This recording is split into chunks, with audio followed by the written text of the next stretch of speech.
අපේ රටේ taxi service සඳහා වැඩිපුරම භාවිතා වෙන වාහනය තමයි ත්‍රිරෝද රථය.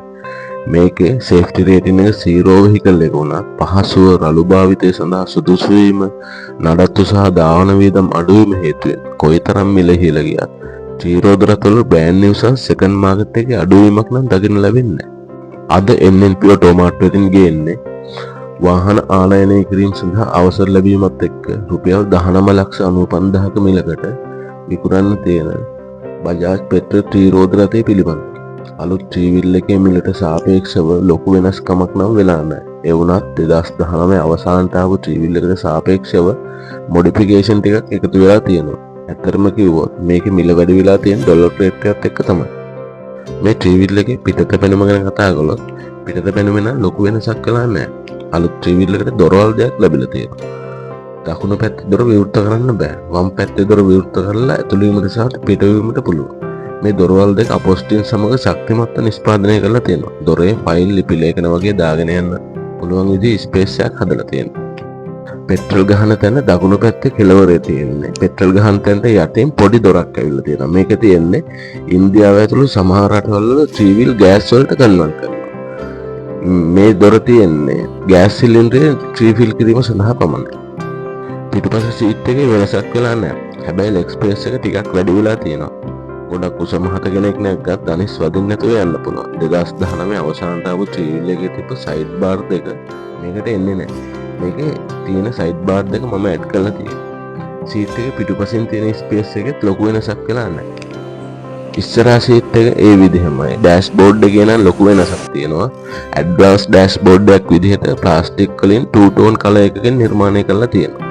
දකුණු පැත්තේ කැබි හෝල් එකක්, යතුරු කට 12 වෝල්ට් අවුට්ලට් එක තියෙනවා. දකුණු පැත්තේ කුඩා ස්ටෝරේජ් ස්පේස් එකක් තියෙනවා. මීටර් බෝඩ් එකේ ලොකු වෙනසක් තියෙනවා. මීටර් එක සාමාන්‍ය කටු මීටර් එකක් තියෙන්නේ.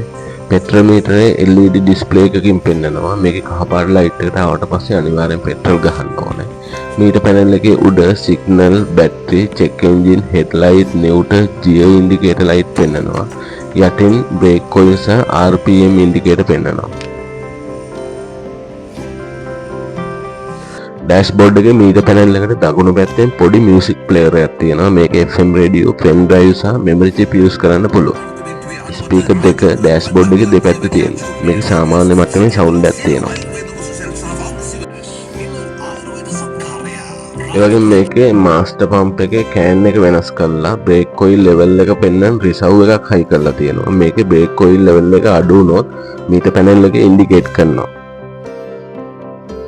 මේ ත්‍රිවිල් එකේ ෆියුස් බෝඩ් එක සහ හෙඩ්ලයිට් රිලේ එක ඩෑෂ්බෝඩ් එකේ දකුණු පැත්තේ යට තියෙනවා. මැද රිවර්ස් ලිවර් එක තියෙනවා. වම් පැත්තේ යට ස්කෑන් ෆෝට් එක තියෙනවා. මේ ත්‍රිවිල් එකේ එන්ජින් එකේ මොකක් හරි ප්‍රශ්නයක් ආවොත් ස්කෑන් කරලා තමයි බලන්නේ. ඒකට තමයි ස්කෑන් ෆෝට් එකක් තියෙන්නේ. ඩෑෂ්බෝඩ් එකේ වම් පැත්තේ හසාඩ් ලයිට් ස්විච් සහ මියුසික් ප්ලේයර් ඔන් ඔෆ් කරන ස්විච් එක තියෙනවා.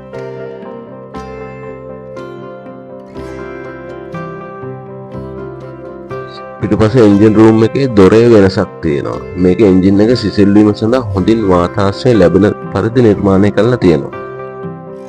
මේකට ටියුබ්ලස් ටයර් ලැබෙනවා. පරණ ත්‍රිවිල් එක වගේ මේකට ග්‍රීස් ගහන්න අවශ්‍ය වෙන්නේ නැහැ. ග්‍රීස් නිපල් එන්නේත් නැහැ.